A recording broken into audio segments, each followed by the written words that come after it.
Nganti copot kabeh sandang aku. Mengkari kathok training kaya ngene. Waduh, jan impen kaya ana nyatane to ya. Aku kok dadak ngimpi dadi mantan barang ki kepiye to ya. Oh, alah Mir.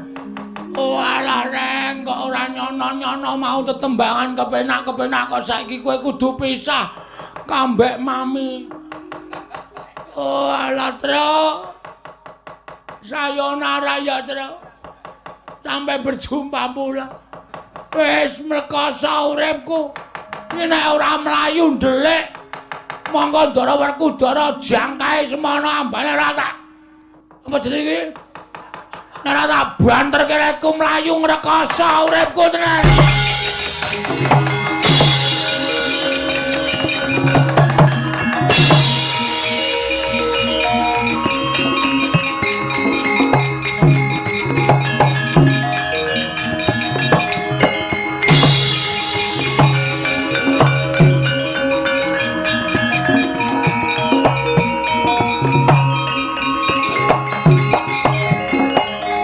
Jroning mlayu kok pikiraku kok dadi bingung ta iki.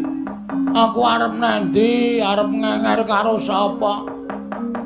Wis ora ndek anak, ora ndek sedulur, ora duwe kanca. Wah, wis repot tenan uripku iki. Monggo Ndara Janaka isih ngoyak terus kaya ngono kae ya mung tak gawe bingung aku mlebu grumbul jebol kono. Isih do tingak-tinguk goleki telapakan kakiku. Ngene goleki karo aku wis.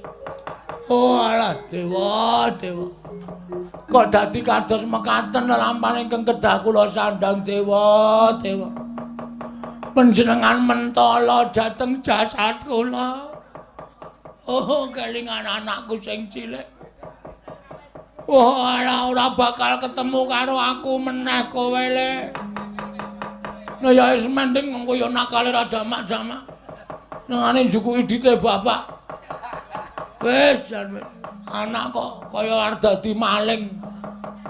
Nek ora tak tinggal wis malah repot uripku wis tak golek dalane pati wae aku.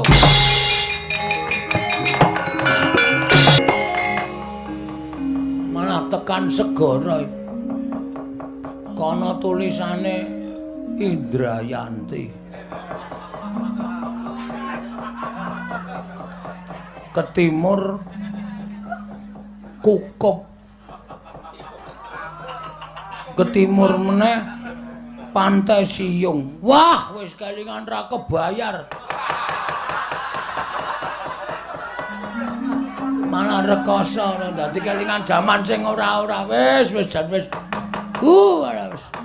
Wis iki nek ora nyemplung mumpung iki nang dhuwur tebing. Tebing. Aku nyemplung blung sirahku ketampan karang. Terus modar. Wis mati ning ora dipateni bendaraku wis semen. Ning nek ngisor ki ora ana karange. Nyemplung set ombake suda nyut. Entuk watu ning daratan cuwok. Mongko ora mati. Ming gagar otak ketrap-ketrip. Parani Ndara Janaka terus dilinggis ndasku. Nung. Wah, lara tenan. Yakin mbok sumpah. Nek aku nyemplung laut, mongko ora ketaman karang. Laut ki iwake gedhe-gedhe. Iwak cocot, iwak cucut. Kok anggere ketemu Kartomarma wis cilaka malah dibiti amblek dadaku. Ana lho iwak Kartomarma iki padake. Enak kuwi. Sing sapa iki? Ya nek ketemu iwak hiu langsung dimplok. Nek men ketemu iwak cilik-cilik kuwi lho. Iwak cilik-cilik seneng mangan daging. Ha ya wis. Men dikrikiti mboko sithik kae. Wah, wis. Mongko gak nyemplung laut kolorku kendho. Kathoke mlotrok dhewe wis. Bawah laut nyom. Dikira cacing. Cacing hibrida. Cokot Gemel. Ya nek pedhot. Nek ming ting sliwil. Apa ora lara banget. Oh, wis cilaka tenan. Kayak cacing kok nggawa umpan loro. Cokot meneh karo iwak. Ya nek ming dicokot, nek ming digriseni. Monggo iwak senengane mangan lumut. Nek ming di ngono, wah rasane tekan. Asli tenan, oh, dikukure penak.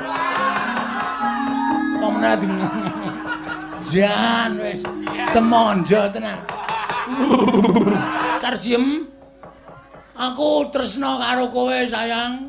Titip anak-anak ya. Aku wis ora ana nggon dienggo urip. Aku arep nyemplung segara. Wis ngono ya. Ah, aku njaluk pamit. Janji loko tenan. Ngenteni le nganu ah. Le apa le banjir. Nek ora ngono ndak ora rampung-rampung ah. Wis mer truk. Rang. Aku nganti lali karo kakang-kakangku dhewe. Apa arep mati ki apa ya? Karo sapa-sapa kok lali jan. Ya wis, tak nyemplung telenging samudra laya. Iwak sing gedhe mara. Aku untalen wak, gendang modar ora urip ngene iki terus.